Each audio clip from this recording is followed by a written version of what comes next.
This podcast is a collaboration between Costard and Touchstone Productions and the Dads from the Crypt podcast. What is that stuff? The hell is that? It's oil. Sure as hell is. Holy shit! There really is oil under this graveyard. The ground is dripping. Well, I'll be damned. That you can count on. Remember one thing, gentlemen. Hell hath no fury like a woman scorned. And today's been a real bitch. Oh, shit!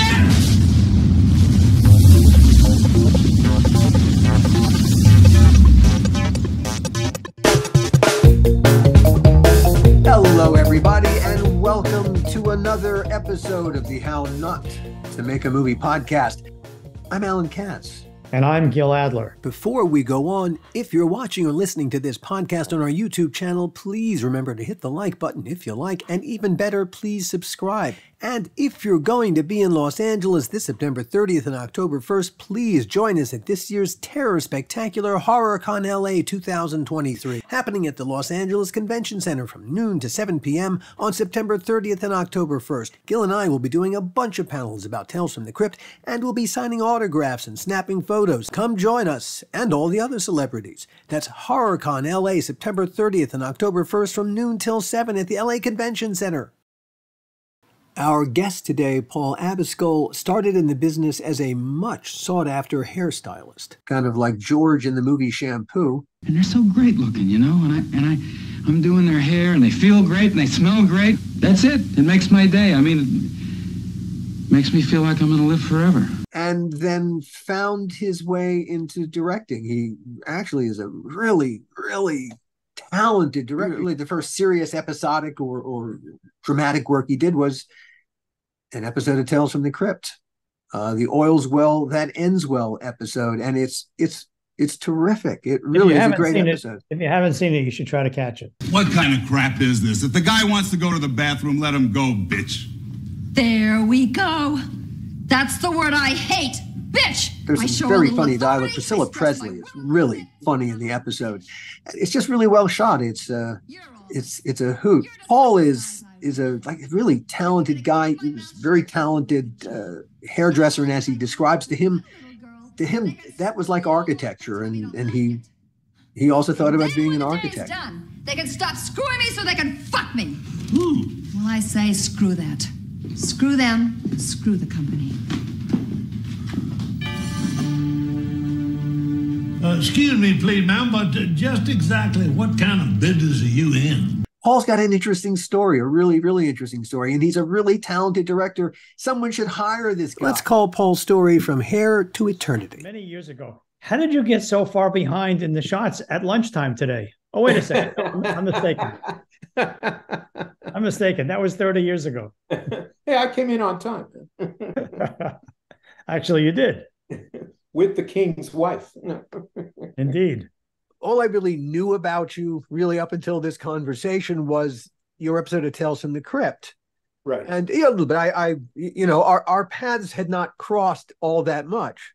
Right. And I got to say, I always do the deep dive into whoever we're talking to. You're a terrific director. Oh, thank you very much. I watching you really just well, first of all, your website's lovely. Oh, thank you. And I hardly recommend it if you're looking for a terrific director who is underutilized.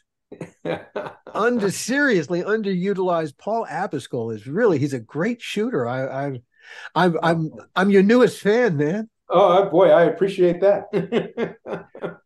So at the end of the day, what we all have in common, well, what the three of us have in common, is an episode of Tales from the Crypt, the Oil's Well That Ends Well episode.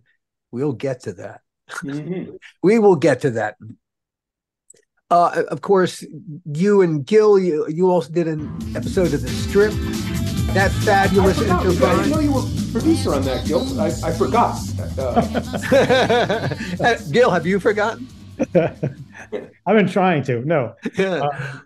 But that was an interesting show. We shot it in Vegas. We lived in Vegas for 6 months. Made a deal with Caesar's Palace, and we all lived in Caesar's Palace, and it was pretty wild experience living there. Definitely.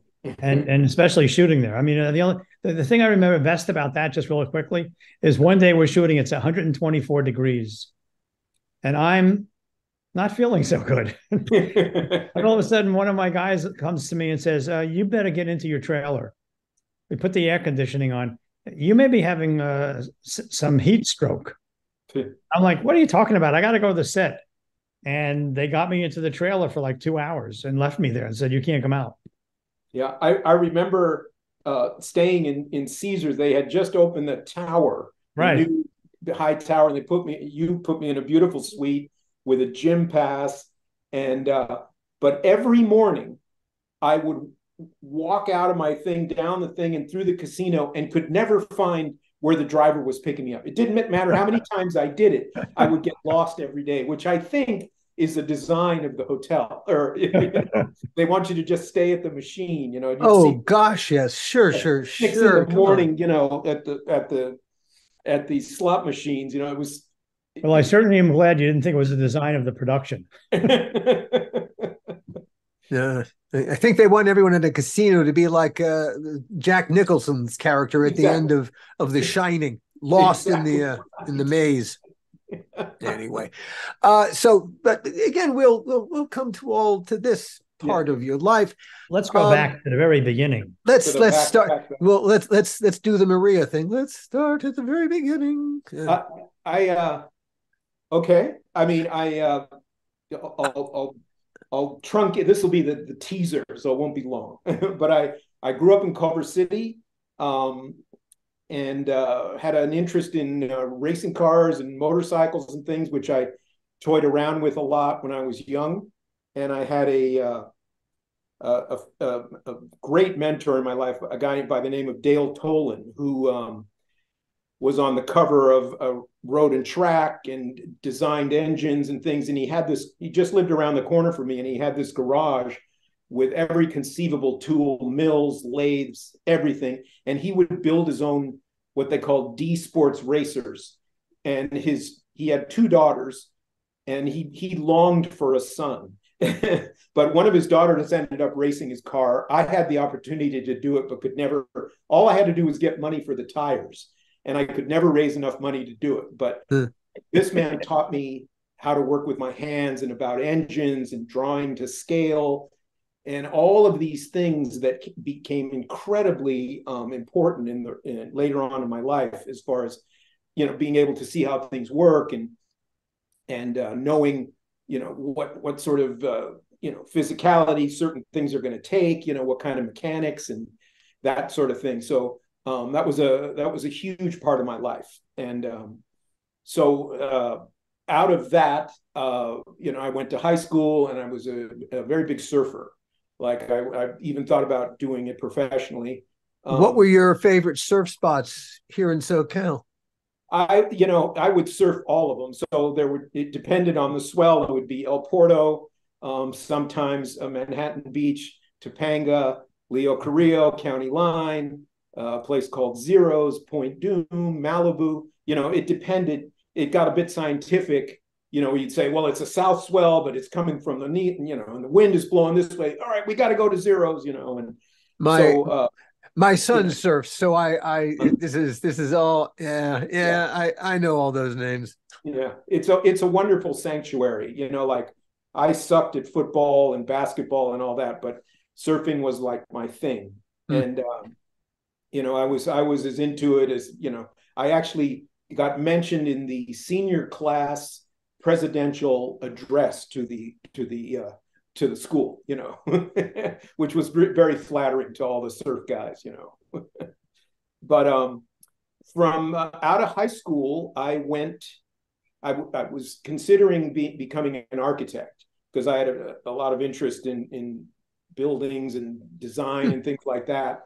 And my sister had gone to beauty school and worked in a salon and was slowly getting into the studio. She was working on like The Price is Right and some of the game shows at CBS and whatnot. So I decided to follow her and go to beauty school. And which was really fun. You know, beauty school is like a party. You know, you got all these, everyone's working on all these old women. Yeah, that is shows. kind of it is kind of a shift away from architecture, although, you know, well, and car engines. I mean, but was it? Well, it's interesting because hairdressing is very architectural. I mean, when you're like you're moving volumes of hair and you're designing based around people's faces and hair textures and things.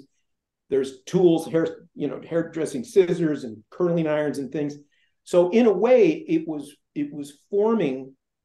It was like forming. It was a way architectural exercise, kind of. You know, like, you know, when you think about it, it's, you know, especially if you're doing like stylized women's hairdressing, like for runway shows and things like that, you're moving hair around, you're doing things based on absolute architecture, no argument. And really, if you think about the hairstyles coming out of the 60s and into the early 70s, the word architecture absolutely comes to mind. Yeah, it very much is, you know. So I was in school and I made friends with other students there, one of whose uncle knew Vidal Sassoon, like was very, very dear friends with Vidal Sassoon. You know who he is, right? He's one of the most famous hairstylists in the world. And so this guy's uncle said, "Oh, my grandson is in beauty school," and Vidal was like, "Oh my God, that's wonderful. Invite him to the salon. Let him take the classes that we're teaching our assistants that are, you know, going to become on the floor." And, you know, he got this amazing offer, but the guy, my friend, didn't have a car, and I did. So I would drive him to Rodeo Drive, and we would park my big. Actually, I had a Porsche at the time. I had saved up to buy one, but we would attend these very, very advanced hair cutting classes that they were giving their assistants. The master stylists would hold these classes, and they were like amazing. So we would go twice a week on permission from Vidal. So like we would walk in there. Now I want to slide back a second. What made that class amazing? Oh my God. Like at the time, all I cared about was hairdressing. I wanted to be the best hairstylist in the world. So you would see these guys that were legendary within the business, like the artistic directors from Vidal Sassoon, who would travel the world teaching and doing hair shows and things, and the techniques, the way they would hold their body. And you talk about architecture. I mean, these guys were doing crazy hairstyles and their techniques and things. It was like I was drinking it up, you know. So we would walk in there, you know, and get dirty looks at first from all of the stylists and the assistants, like, who the fuck are these guys? You know, these two schmoes that were going in there. And so that went on for about, you know, a year and a half. And by the time I graduated from beauty school, like my skill level was, you know, kind of off the chart compared to the normal guy graduating, you know. Mm-hmm. So I started cutting hair out of my apartment, and occasionally I would do a photo session with like an actress or something. You know, I was kind of working in the salon, working out of my apartment. And my sister had gotten further into the union and whatnot, and she was helping me gather my days to qualify to get into the local 706, which was the union, hairdressing and makeup artists union for the movie business.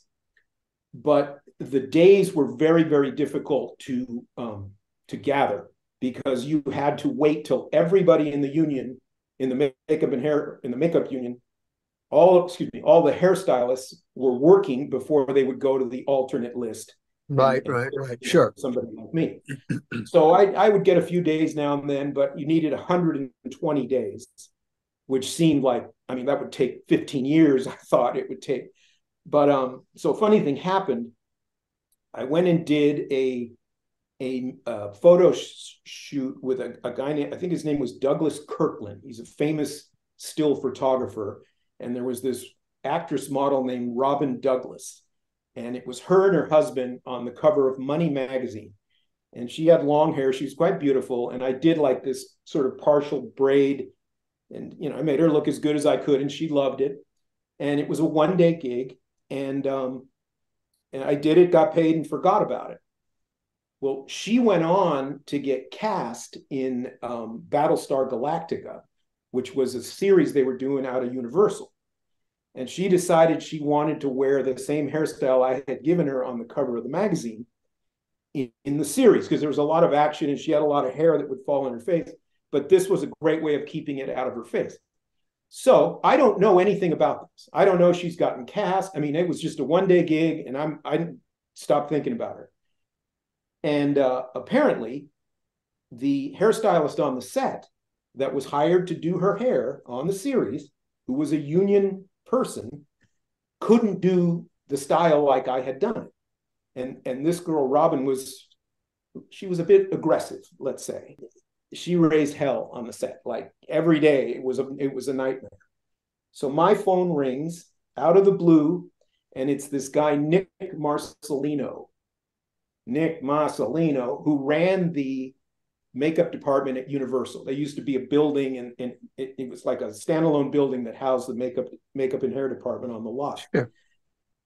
And he introduces himself. I don't know who he is. He says, listen, this is Nick Marcelino, the head of makeup at Universal Studios. I'd like you to get in your car and drive down here and see me. And I'm thinking, what the hell is this about, right? So I get there, and he's got this big desk in this stylized office, and he's got these readers on, and he's looking at me over at the top of his readers. He says, I have a problem that you can help me solve. And I'm like, okay, still don't know what's going on.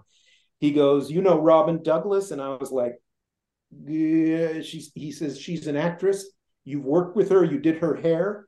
And I went, yeah, of course. Sure. Yeah, I know her.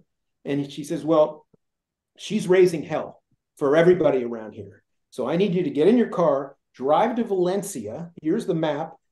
And you're going to replace her hairstylist on the series. And I'm like, and this was like a golden ticket, right? Oh my God. Yeah. Yeah. So I said to him, I go, Nick, I got to tell you, I'm not in the union. I don't have enough days to get. He goes, don't worry about that. I'll fix that. So I get in my car, I drive to Valencia to the set. And I had been on a few sets before, visiting my sister and whatnot, but I was as green as could be. And as I'm walking up, I'm behind the cameras and whatnot, and I see her there in front of the cameras going, brush, mirror, and I see the hairstylist like handing her this thing, and she's like brushing her hair, and she's all pissed off, and I'm like, oh God, So I come walking up, I wait till they cut, whatever, and I said, hey, I got sent down to help you, and she was like hugging me and all that, The first AD comes over and is like, dude, you don't know, thank you for, So I got the rest of my days on that series. Oh my God. Which was a miracle. That's great. That's a great story. That is hilarious. Wow. Just jump to the head of the line and then some, man. Yeah. No, it was like and then free popcorn. And have some popcorn and you want a refillable soda? Yeah, just a hose right to your seat, man. Exactly. So I finished the series. I'm like in hog heaven, and I go back to Universal, because that's sort of where you're based out of, because sometimes they'd shoot on the lot, sometimes they'd shoot out on location. And so with the series they do 12 episodes, 13 episodes, I don't remember what it was, but so I went back, and Nick Marcelino said, I got another job for you. He goes, you're going to go work with the Smothers Brothers up in San Francisco. And I'm like, yeah, man. So they flew me up to San Francisco, and I meet Dick and Tommy Smothers, who are a lot more fun on stage than they are behind the scenes. Why is that not shocking? Yeah. And so Tommy was interested in race cars. He was racing sports cars or something on the side. And at one point, we were having a discussion about a certain kind of Porsche, and I corrected him. I said, well, no, that'd be a 916 because it's got a different such and such, whatever. I don't remember the exact thing. And he kind of looked at me like, you dare to correct me, and I'm just a young spud. So the next thing you know, I'm on a plane back from San Francisco to the makeup department. I got fired, and I was completely devastated. I thought, there goes my career. And Nick Marcelino said, don't worry about it. Go down the hall to the last makeup room and meet Scott Edo. And Scott Edo was a makeup artist, and the two of us, we got assigned this movie, TV movie, with Mary Crosby, that was also shooting in San Francisco. So I met Scott. We hit it off like a house on fire, and we drove up to San Francisco and did this movie. And from then on, he and I became a team. He would do makeup and I would do hair. And we went on to do, a few other movies, and then we kind of got separated. And I went off to do Ferris Bueller's Day Off. No, I went off to do Pretty in Pink, which is a John Hughes movie. John Hughes and I became friendly on the movie. He didn't direct it, but he was around. And then John asked me to do Ferris Bueller's Day Off. Mm-hmm. It was amazing in Chicago, the whole. You had a Molly Ringwald experience. I hired Molly on an episode of The Outer Limits. Oh, did you? Yeah. I enjoyed working with her.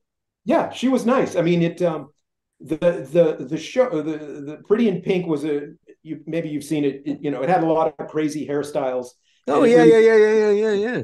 Gave me a chance to kind of flex my stuff, and it ended up working really good. It's kind of an iconic movie in the hairdressing world. Yeah, Molly was nice. I met her father. Why is that? Well, because the Annie Potts character she's this eccentric, right. Kind of free spirit, and she dresses up differently. She's kind of like these women you might see working in Melrose or something. She was inspired off of one of these sort of 60s hippie / punk rocker, kind of mashup of those. So she was very willing to kind of really go for it on the hairdressing. So there were wigs that one day she's got a beehive, the next time she has what they call the China chop there. And then I had punk rock on her. She was all over the place. So that played really well. And it became kind of a character, really a character embellishment of her. Can I interject with one question, Paul? Yes. All right. All right. So now you're well, before you got into the movie business, because you're no longer working in the salon side, you were just working exclusively on sets, right, at this point? Yes. But all right, before you made the transition over and you were in the salon world, right? Did the movie Shampoo ever pop into your head? I mean, I saw it, and there would be passages that might relate to that, and from time to time. Keep it at that,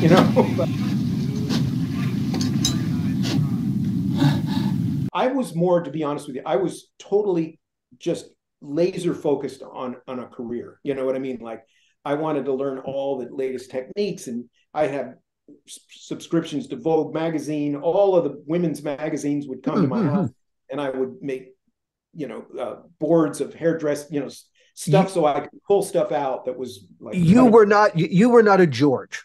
Yeah, exactly. You were definitely not a George Warren Beatty's character in Shampoo, but it's really the only thing that I guess I know about that world. And hey, man, there's a whole feature. I guess my question was, did that world in any way, aside from the fact that you had no interest in being a George, was that how the world was in any way? Yeah, I mean, you would do, like, I would do hair shows where you'd go to like a nightclub, and there would be models there, and you'd get a model and you'd look at her clothes and say, okay, I'm going to do this, so you work on her, and these were attractive women, you're around them, but again, you've got a job to do, and you've got to be professional. But yeah, I mean, there's some George floating out there.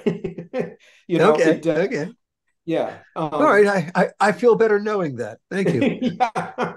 As you were, carry on. All right. Especially being a heterosexual hairstylist, so. after Pretty in Pink, I went and did Ferris Bueller's Day Off, and John Hughes and Joel Silver were good friends, and John Hughes told Joel Silver about me, and Joel was getting ready to do Lethal Weapon. My partner, who didn't do Ferris Bueller or Pretty in Pink with me, he was off doing something else. He got Predator, I think, with Joel, and he was getting ready to do Lethal Weapon, and John Hughes had told him about me, so I went in, I met with Joel, and he goes, "You got to meet with Donner." And I'm like, "Sure, whatever." And my friend Scott had said, "Listen, Donner doesn't want us to have a makeup trailer.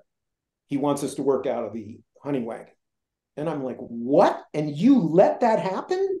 Come on, dude, that's never going to," I get all in my friend Scott Edo's face. And he's like, I said, if I was there, this never would have happened. So I go to meet Donner, and he walks in. I'd never met him before. I didn't know who he was. I walk into his office, and the first thing he says, he goes, if I let you do this movie, I want you to know right now, you're not going to have a makeup trailer. This is not a big movie. We're not going to be a bunch of trucks and da-da-da. And I'm like, "Hey, we don't need a makeup trailer. It's fine. No problem." So, you can only imagine that voice, and he's like, "Oh man. Oh, no, we don't have to." Yeah. So we get the job, and working out of the makeup trailer, or the honey wagon rather, is ridiculous. So we brought in a bunch of extra boxes and crates and stuff, and made it so, like, if somebody were to come in, open the door, they could look through like a couple of cases and see in. And eventually we got a makeup trailer, and we went to town on Lethal Weapon, which was the most amazing experience. Elle and I hit it off, like, and I mean, we just had so much fun. And Donner, God bless him, I mean, he became this huge mentor in my life. Like, he, his house, what he was interested in, like the way he worked on the set, I mean, I'm just watching him, from afar. And occasionally, I would whisper an idea in his ear, like, "Hey, don't you think such and such, whatever, And he'd say, "Good kid, good idea, kid, good." And he'd go and sort of do it, and I didn't know you're not supposed to do that, what I mean? But he made it so comfortable on the set that, if you were stupid enough like me to go up and say something, you might not get your lights punched out, And why was he so adamant about not having a makeup trailer? What was that all about? It was just money? When the movie first came out, he wanted to do it kind of like guerrilla style. Like, he wanted just a very low thumbprint, very low, just a few trucks, and we're going to go out and kind of steal this movie. That was what was being talked about. And the whole time Joel would be in the background going, "No, that's not." At one point, I was like a stunt man that Mel carries on his back and throws into a doorway when he goes to rescue Danny, So we're like, Donner and Joel built this like family, and that crew went on to do several movies together. And there's this shorthand developed between all of us. It was like, it was Joel, another movie's coming up, Joel's doing this and that. And I don't know, I think we did like 8 or 10 movies, together. And come Lethal Weapon 2, this is where we're getting into the directing thing for a second. Lethal Weapon 2 comes along, and HBO gives Mel a video camera. And when they first came out, the thing was about the size of a VW. Right. It took like a full-size VHS tape, it was about it was huge. And they said, "Here, Mel, this is a camera. Shoot anything behind the scenes at all, and maybe we'll use it in the electronic press kit." Right. And this was Mel Gibson's unauthorized video diary. Yeah. So the camera sat around, and I came up with an idea one day. I said, let's do a skit about how you get ready how you prepare to become an actor, in the movie and all that. So it was the unit publicist, Scott, myself, and Mel, and we would sit around and come up with all these skit ideas to do. And they kept getting more and more elaborate. And so we did one. It's one where Mel climbs up the stairs inside of a soundstage, and he's talking as he's going up. And he says, this is where I come, this is where I get into character. I get some introspective up here, get away from everything and find my character. And we had this ongoing theme where the second AD would call him to come to the set. And we made Mel into like a klutz. So he ends up falling down the stairs. We used this dummy. It was very crude and silly. And then he'd get up and say, oh, God, I hope nobody saw that. Oh, gee, I hope nobody saw that. And he would walk away. So that became this like through line. And we edited that first one together and showed it to the crew. And Donner just lost it. He loved it. And he loved that Mel was having so much fun doing all these skits and everything. So we're shooting on Warner Lot, and like Dan Aykroyd's on one stage, Chevy Chase is over here, Paul Pee Wee Herman's over there, Michael Keaton's on stage 16. So we'd say, like, hey, Nate, maybe we can get one of these guys to be in the video. We'll write a little skit around it. So I'd go over to Dan Aykroyd, and he didn't know me, and I'd say, hey, I'm doing this thing with Mel. It's a quick gig. Can you come over to stage 13? And we'd set this up real quick. And it would be Dan Aykroyd. And Dan Aykroyd played a guy that we talked about in the video, industrial espionage within the film industry, and how one film competing for a time slot would try to sabotage another film to get the upper hand for distribution and whatnot. Anyway, so Aykroyd became this kind of like assassin double agent that was kind of over to screw up Mel, so his film would be, released first and stuff. And so Dan Aykroyd came and did this brilliant little skit, took about 5 minutes to do. And then we got Michael Keaton and Pee Wee Herman and everything. And we kept cutting these things together. And Donner just loving it. And then we showed it to HBO, and we blew their minds. And so they did a half-hour special on HBO, which got huge ratings and was the talk of the town. And then come Lethal Weapon 3, NBC offered us a half-hour slot on the network to do another behind the scenes like we did. Now, mind you, this is while I'm hairdressing, so I'm still the hairdresser on the set, but I've got the camera most of the time on my shoulder. And Donner was so awesome. He would like finish shooting a scene and turn to us and say, you guys need anything here? And sometimes we would, and he would just sit there and let us do these stupid little videos while the crew sat around and watched us. It was amazing. Yeah. So the second video, Mel decided he didn't want to do a network thing. So HBO picked up the second video we did, Mel Gibson's unauthorized video, Lethal 3 or something, I think it was called. And this one was bigger. I mean, we crashed a jet. There was all kinds of stuff we did. And we kind of tied it into what was available in the movie. Like at one point. The other one's nice house, huh? And then I'm going to roll this in right here. So we need a clear path, no obstructions, no... Oh bet I can hit that house from here. Just so they can look out of the way. As a matter of fact, Terry, anybody that doesn't have to be in this...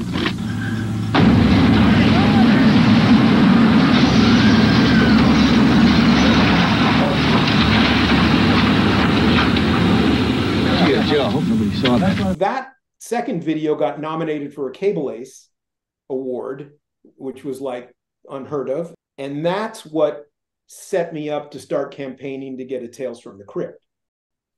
Because Donner and Joel were very happy with what we did, and it really helped exploit the movie. And actually... You had the right fans. I beg your pardon? You had the right fans. Yeah, exactly. And it, believe it or not, it changed the way the studios exploit movies to this day. It was like, this was the first thing, because it was behind the scenes. It was Mel talking to the camera, all of this shit happening. Very crude, very silly, but it gave you this window into the making of the movie, although we, kind of styled it up a little bit, but it became the talk of the town. Nobody had ever done this before. It was us and Donner giving us the liberty to do it. Like we had the president of Warner Brothers, Mark Canton, was in a video with Chevy Chase. What are you going to do about it? No, what are you going to do about it? This is Warner Brothers. This is Warner Brothers. I know. Wait. Busy with Mel. What are you doing here? So, again, while I'm hairdressing, all of this is going on. You know, we put on tuxedos and went to the Cable Ace Awards, but we didn't. Your side, you had a really interesting side hustle here. Yeah, exactly. And again, that sort of came out of nowhere only because HBO left this camera on the set and we started to figure out what to do with it. Something out of nothing, literally. Yeah. I mean, it was so much fun. But so here comes Tales from the Crypt, which you guys obviously know all about. But I start angling, you know, I would ask Donner, he'd say, you know, I'd say, Dick, you think maybe I could do one of these? You know, I'd love to get in the DGA. And he said, go ask Joel. And Joel would say, well, go ask Donner, you know, and with this whole like ask your mom, ask your dad thing. Right. And finally a slot opened up. And we had a stunt coordinator who's a dear friend of mine. I don't know if I should mention his name. I'll get a hit put out on me, but the stunt coordinator that worked with Joel and his name's Charlie Pacherny. Yeah, sure. In a stunt family. He finds out that I'm getting a slot to direct Tales. And he's like, no, you're not. I'm getting that slot. You're not getting it. You're just the hairdresser. And I'm the stunt, you know, I'm this big stunt man and everything. And I'm like, dude, you're rich. I'm this little guy. I'm getting the break of my life. And you know, you're cock blocking me here. Are you kidding? You know, he said, fuck it. And he took the slot. And I was devastated. I was like, you know, I thought there it went. This guy who drove a Ferrari and had a house in Hidden Hills and all this comes in and blocks me, you know, literally took it out from under me. And they couldn't do anything because they needed him for second unit and you know, so you know, I'm crushed. And then I go on from Lethal 3 to go do Demolition Man. And with Sylvester Stallone, I was his hairstylist. It's another Joel Silver production. And a slot opens up while I'm on Demolition Man for Tales. And Joel says, the only way you can do this is if Sly signs off on it. You know, you're not going to just leave him high and dry. You're his hairstylist. You're getting paid a fortune to do his hair. And so I'm like, oh, shit. You know, so I go to Sly and my throat's dry. I'm like, oh. Listen, I you know, and I said, I got a slot to get my DGA card to go direct to Tales from the Crypt. And I said, you know, is it okay if I go? You know, are you okay with that? And he's like, no, you got to stay here and brush my hair, you know. And he was kidding. He goes, of course I'm okay. You know, he goes, go do it, you know. And so I left Demolition Man and left Sly with another hairstylist for, I don't know, 10 days or however long. It was a 10-day shoot or something. 5 prep, 5 shoot. And went off and did your guys' show, you know. And, you know, by the time I got that opportunity, you know, I had worked with, you know, Taylor Hackford, Catherine Bigelow, Dick Donner, you know, Ridley Scott on commercials, John McTiernan. You know, I'd had a lot of opportunities to sit there and pay attention. So it felt pretty good, you know, to go directly, you know. So. And you had a mind for architecture to begin with. And so, as you said, and tinkering with engines and figuring out how things work. So, you know, at the end of the day, directing, I'm sorry, guys, I know you're both members of the DGA and I'm not, but, you know, at its basic level, it's not that hard, really. It's, you know, in TV especially, you know, really the director is a traffic cop. You're the flavor of the week, but really the house flavor is much bigger than you are. But to defend it a little bit, I mean, Tales from the Crypt wasn't being a traffic cop because it was logical. And everything was different. Every week was a different world. We were an anthology, so there was no house style to speak of. Exactly. We were quite well, we were the exception to every rule there was. You absolutely were. I mean, the thing about it is, I look at, I don't think directing is an easy job. I mean, it's easy if you know how, but I mean, you can do over as a master and, you know, a little bit of coverage, whatever. But I think to create that intersection of cinematic mechanics, if you will, and the drama without drawing attention to yourself, but to create these sort of moments is difficult. Like, I had a friend of mine, you know, tell me, he goes, man, he goes, you worry too much. Just leave it up to the DP. And I'm like, no, that's not how it works. You know, the DP is not up all night figuring out the blocking and, you know, when you're going to push in and the ins. I go, the DP is not that guy. You know, that's your job as the director. You know. You know, Alan suffered terribly with me whenever I directed, because whenever I figured out a shot, I always thought that there was a better shot. So I would beat the shit out of myself trying to figure out, okay, that's not a good shot that I just came up with. There's a better shot. What is it? What is it? And I would just beat my head against the wall, you know. Yeah. And it was a real painful experience for me. Yeah, it's also you're looking to create that emotionality of those characters and how to build that the best way possible, using whatever you have, meaning the shots, meaning the effects, meaning the lighting, you know, anything else you can think of. And so it isn't an easy task. It only looks like an easy task when it's done and you go, oh wow, that works. Yeah, that's cool. Yeah, I mean, there's craft for sure, and there is a huge difference between actual craftspeople and, you know, traffic cops. Yeah. I mean, there are shows. You know, my wife and I are watching this show now called Virgin River.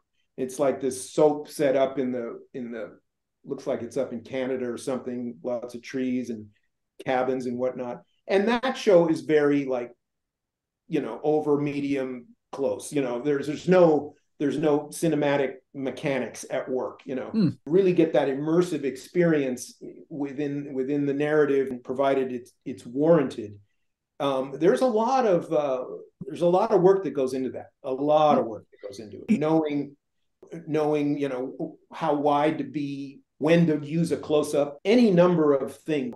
And I always say, like, when I see sometimes new directors, I'll say that's a film school shot, which is something that takes you out of the narrative. It may be really fun to do and to put on your reel for 6 seconds, but to resist that and come up with a dignified, stylized, appropriate shot, and be it during a car chase or, you know, or get the sense of, you know, to try and make the person's hair stand up on the back of their necks or convey fear or whatever it may be.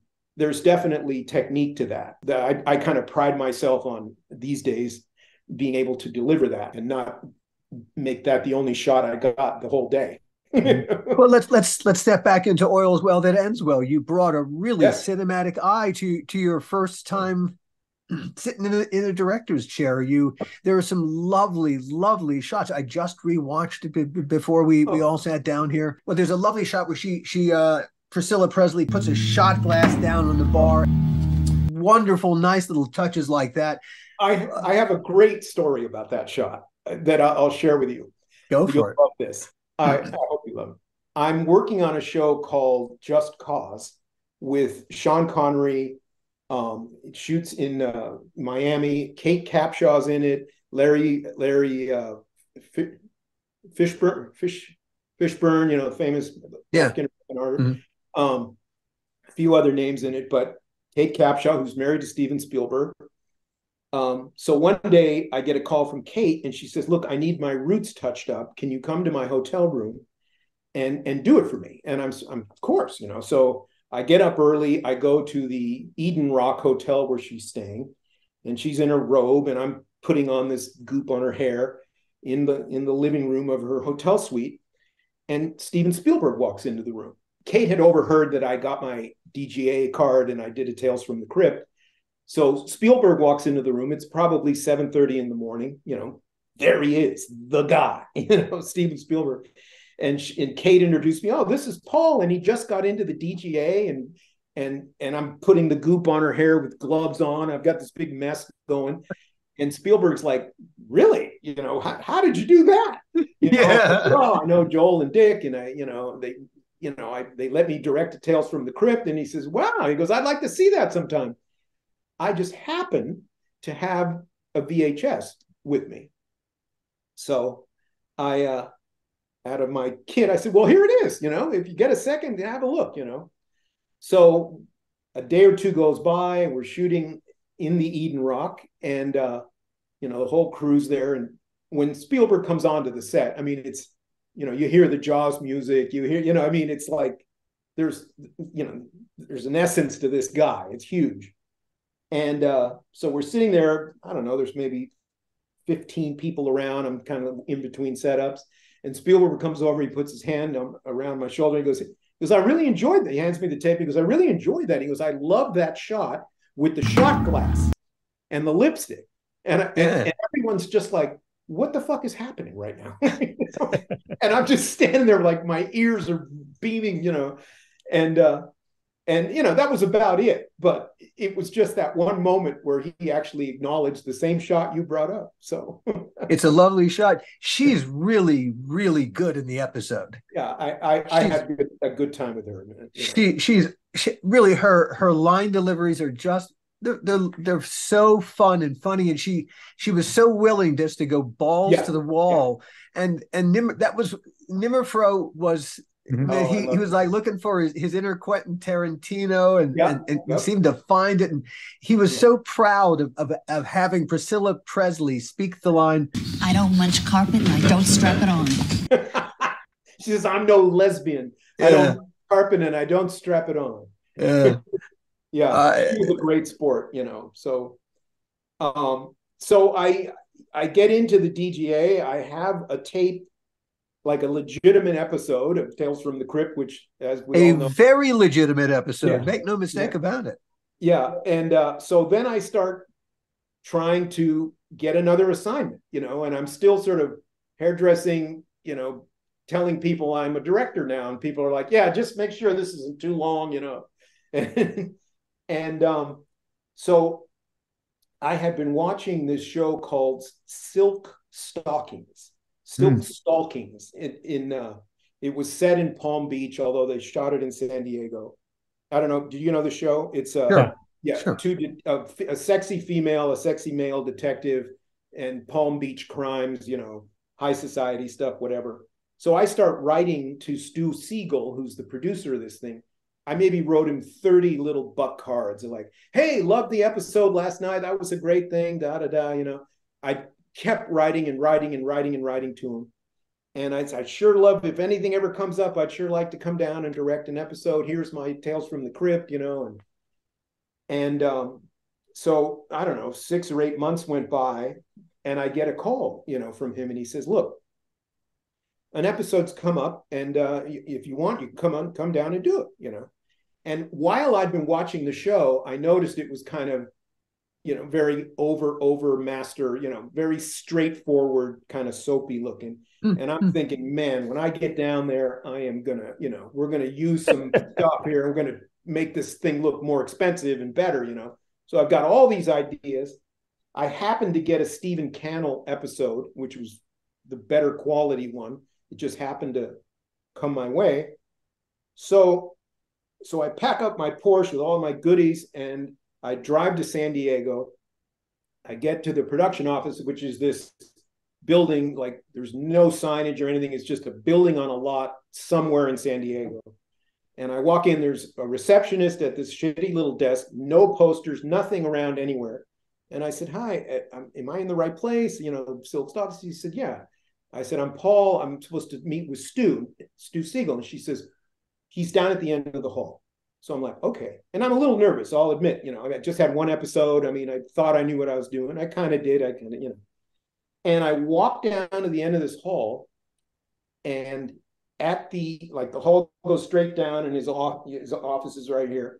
And at the threshold from the hallway into his office, there's a tape outline of like a body laying on the ground, like you'd see at a crime scene or something. Instead of chalk, it's taped off.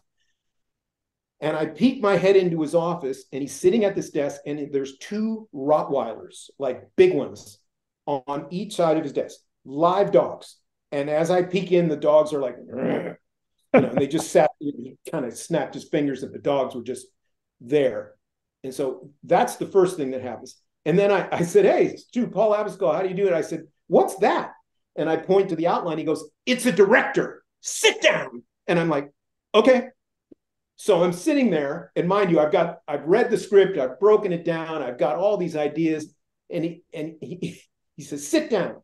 And I sit there and he goes, let me tell you how we do the show. He goes, this is a close-up. No, he goes, this is a close-up. I want to see tits and headroom. There's no panning. We don't Dutch. We don't whip pan. We don't push in. We don't do it. And I'm just slowly, all of these ideas are getting just ripped out from under me, and I'm like, sure, no problem, And, I went on to do You're here to be a traffic cop. Exactly. That's exactly right. Welcome to traffic school, Yeah.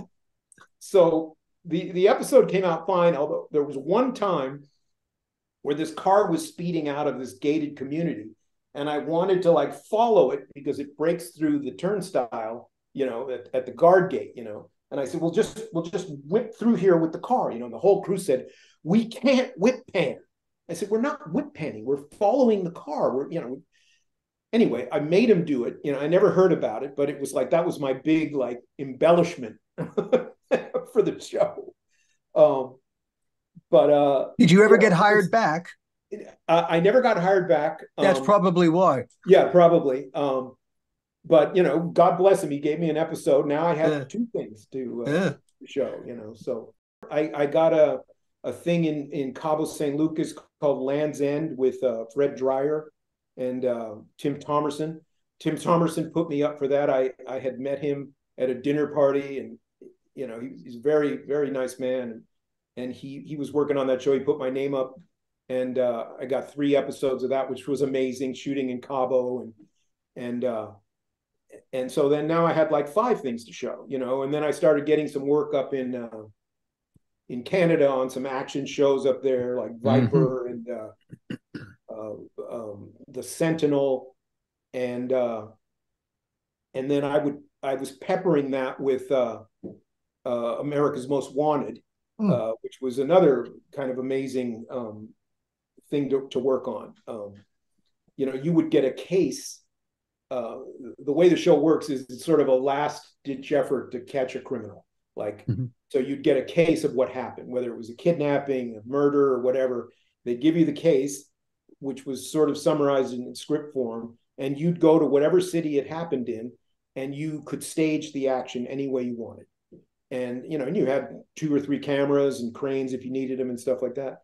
And they were 3 to 4 day shoots, and it was incredibly fun. So I learned how to tape up people with duct tape and tie them and film these things. And then you'd go to Washington, where their main headquarters were, and you'd score, you'd edit, score, do everything, and then submit the episode when you were done. And that really honed my skills, because there were all different kinds of scenarios that you were shooting.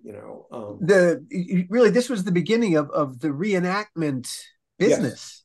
Yes. And it has taken over. I mean, it's a very significant piece of the documentaries. Even news divisions will use this technique to bring a story to life. Yes. And it's super fun, because it's nobody's telling you how to do it. You get there and you say, okay, so you put on your creative hat and you go to town. And most of the people on the crew really didn't have much experience, so they would be just fascinated with what we were doing, and then that was some really fun stuff. It was kind of I'm sure. It's kind of doing a music video, but you had a beginning, middle, and end, and there was also some drama, and you were helping catch criminals.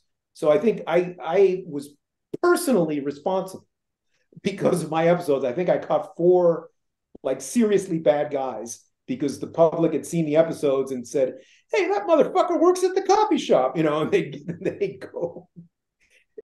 I got a call out of the blue again, this time from Mel. And he said, hey, I need a favor. His company had bought a script that I had been developing with these two writers. And we were developing it at Icon, which was his company. At the time, he was based at Warner Brothers. And it was called The Whole Megillah. And it was kind of like a movie, kind of like The Sting. It was really, it was pretty cool. And we were working on it. And he had just finished doing Payback and was doing Lethal 4. And at that time, I had said, I'm not hairdressing anymore. I'd put the brush down. And so I was developing this at Icon, and they just finished Payback, and they had shown it to test audiences and Paramount and Warner Brothers because it was a co-production, and it didn't test well. It was not working. And Brian Helgeland directed it. Brian Helgeland directed it, who was a friend of mine who I knew from Lethal Weapon and from Assassins. Because I worked on those as a hairdresser. Brian did Tales from the Crypt, so yeah. He's a great guy. So anyway, so I get a call from Mel and says, "Look, this movie ain't working. I'm busy on Lethal 4. Would you come in?" Terry Hayes, who wrote Dead Calm and some other great scripts, he's an Australian writer. Terry Hayes has written some new material that we're going to insert into the movie, and would you come in and direct this? And I'm like, yeah, of course, So the movie was in trouble. Paramount and Warner were not happy with it. Brian Helgeland decided he didn't want to make any changes on the movie and walked off. And so insert Paul Abascal, so I get in there and storyboard everything. And basically what we're doing is we're inserting a whole storyline within the movie. Like Chris Christopherson wasn't originally in the movie. The whole thing with the ticking clock with the bomb under the bed and Mel getting his toes smashed and all of this stuff didn't exist. So Terry had written this thing to insert into the movie. It was about 30 minutes worth of material.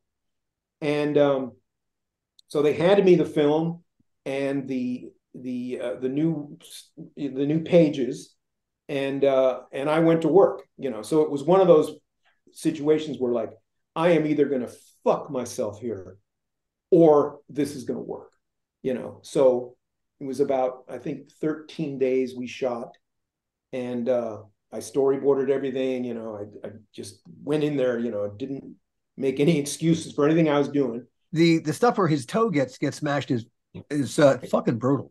It is. It's really hard to watch. It's hard. And I think actually on the reel, I backed off of it a little bit. It was even more gruesome because you never see his toe get hit. You only see him react. Oh, yeah. But theater of the mind, Yeah. So we, everyone's like, "Oh, Paul's going to fix it." Don't get near me. I don't have anything to do with this. People are distancing themselves from the movie because it could potentially be a disaster, right? So anyway, so we shoot everything. I go to the editing room. I'm working with the editor and we're cutting it. I think we changed the score. No, we didn't change the score. We had Chris Borsman, I think, or Chris Boardman. Boardman, yeah. Yeah. He did some of the stuff, the fixes and whatnot. And we showed it we had this big screening of it for Sherry Lansing and Lorenzo Di Bonaventura, Jeff Berg, all of these major players come and see what Paul has done to the movie, And I'm sitting there and they show the movie and it worked, really well, thank God. And the lights come on and everyone stands up and they're clapping and I'm like, it was an amazing moment, and actually got a kiss from Sherry Lansing. So that was a huge deal for me. So now I have a feature, partial feature on my reel, on my resume. And it was interesting because it came down, I had done enough of the movie to warrant a credit on the poster. Cause I'd shot like a minute and a half over what would have not gotten me credit, and I decided not to take credit on it because it sort of would have thrown things off. I did it out of respect to Brian, and I just thought it was the right thing to do.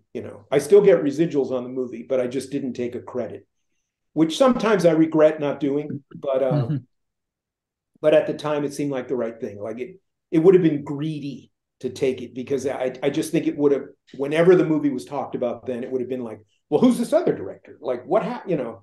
So it was kind of, it was known within the business, but you know, the public didn't really know, you know. But the people who needed to know knew.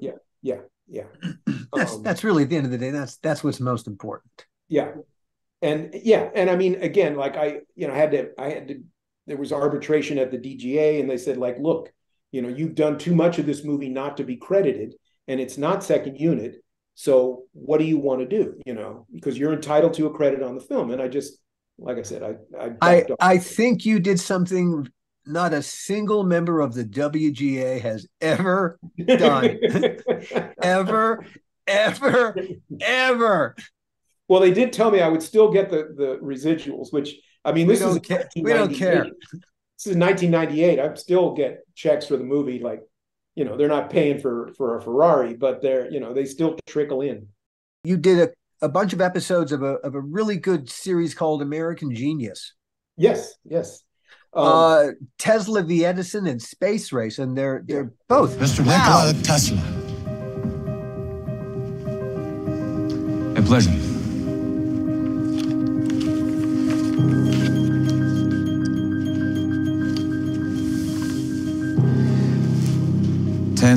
Generators, 2,250 volts each, producing 37,000 kilowatts. Here, the current is increased to 22,000 volts for travel. How far? Albany, New York City, Chicago. This will revolutionize the industry as we know it. You do have an absolute knack for merging these two, you know, the information and the expert and the world in which the expert is actually living. That was an amazing assignment. There was an 8-episode miniseries. I did 4, and a colleague of mine did the other 4. And we would shoot, it was a very truncated shooting schedule. So we would shoot like 3 different episodes on the same day. Like you'd shoot 1968 in the space race, and then you'd shoot, 1856, early Colt Smith and Wesson, change those extras, and now you're in 1940s for the space race episode. So and then the other guy would be shooting simultaneously. He would be doing the same thing. So the production designer and the wardrobe people on that show were like next level amazing. Like turn these sets around, you know, on the same day, you know, and hey, that guy was in the other one. I need give me the other extra, you know, put him over here. And it was this like sleight of hand that ended up working out pretty great. I had a lot of fun on that, and I learned a lot too. Because I didn't know the Steve Jobs. Who's the other guy, the richest man in the world? Bill Gates. Bill Gates. I did the Bill Gates Steve Jobs story, and I didn't know that story, how Bill Gates saves Apple, and you know, because Apple was going bankrupt, and they were, and so Gates had to save Apple because he had the monopoly, and by saving Apple, it got the government off his back for having the monopoly on the software. It's a very interesting story, you know. But again, the Tesla story was fascinating to learn about and to direct. And we got this. I don't know if you saw, but the actor that plays Tesla looks exactly like him, and he was a wonderful actor. So that was really, really fun. I do want to tell you a great Die Hard story. So I was a hairstylist on Die Hard, and there's a famous caterer in the business named Tony Karam. You've probably heard of him. He's like the kind of the pinnacle of catering. And he would always work on Joel's movies. Very nice guy. He's from Yugoslavia, I think. And so we are set up at the Nakatomi building, which is just right off the Fox lot there on Avenue of the Stars, where the whole thing takes place. And Tony, there was this Latino guy that was coming around asking for work. You know, he had nothing to do with the movie. He was just a guy that kind of came up to the set. And Tony was nice enough to give him a job, peeling potatoes and helping out catering, because we were shooting almost all nights. So the kid comes in, you know, nobody really knows that Tony's hired him or anything. And till one night he comes in and he's drunk, like pretty fucked up.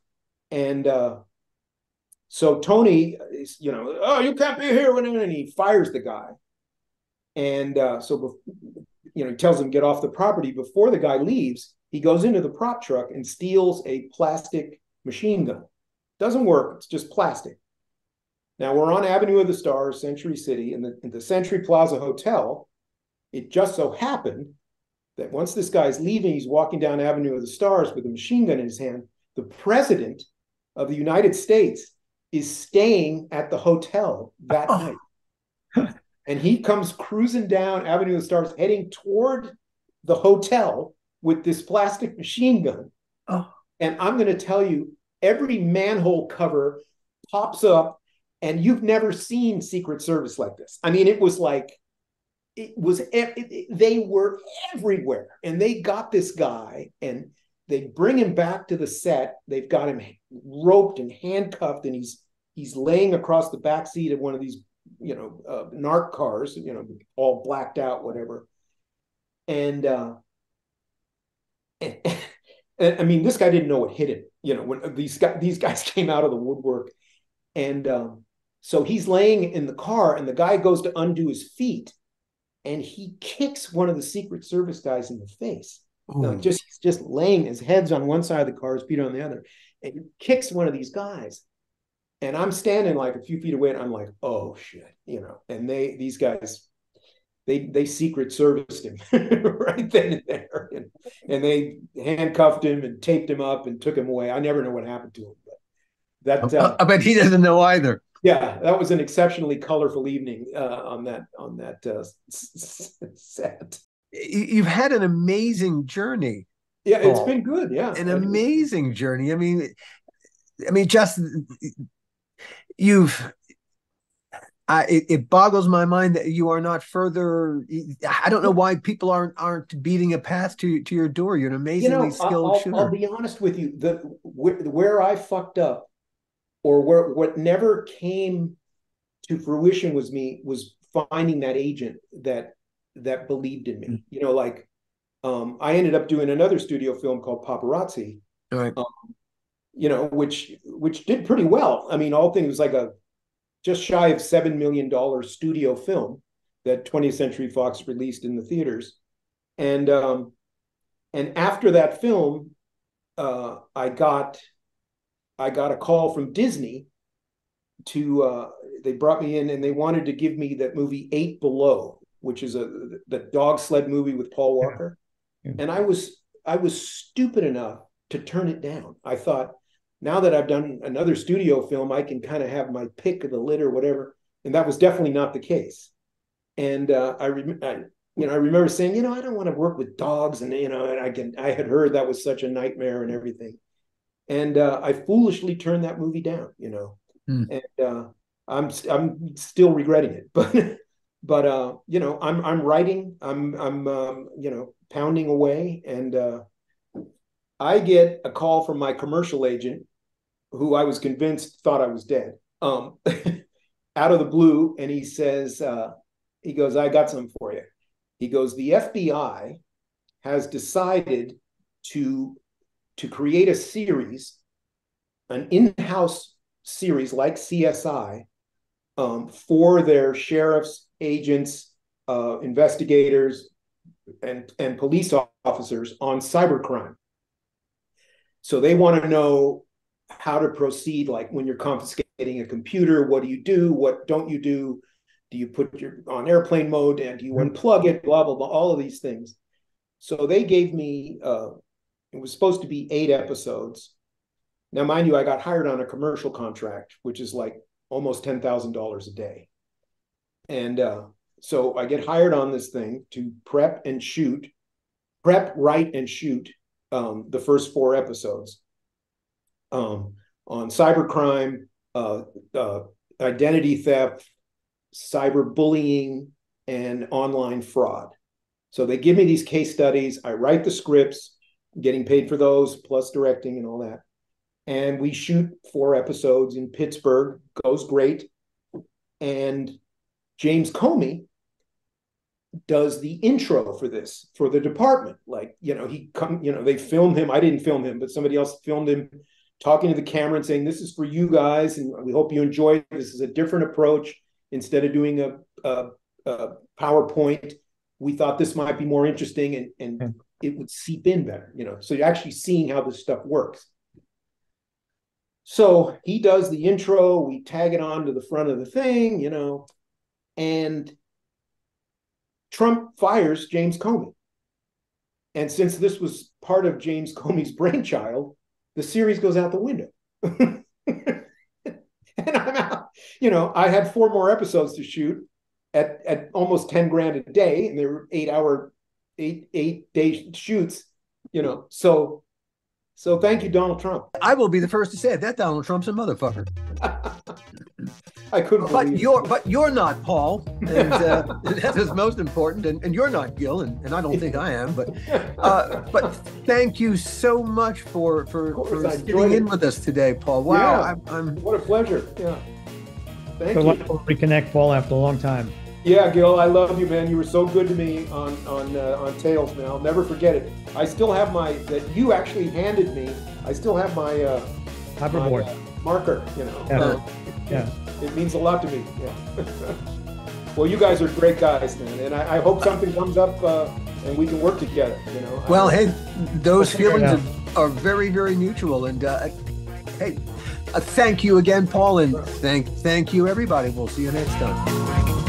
The How Not to Make a Movie podcast is executive produced by me, Alan Katz, by Gil Adler, and by Jason Stein. Our artwork was done by the amazing Jodie Webster, and Jason Jody, along with Mando, are all the hosts of the fun and informative Dads from the Crypt podcast. Follow them for what my old pal the Crypt Keeper would have called terrific Crypt content.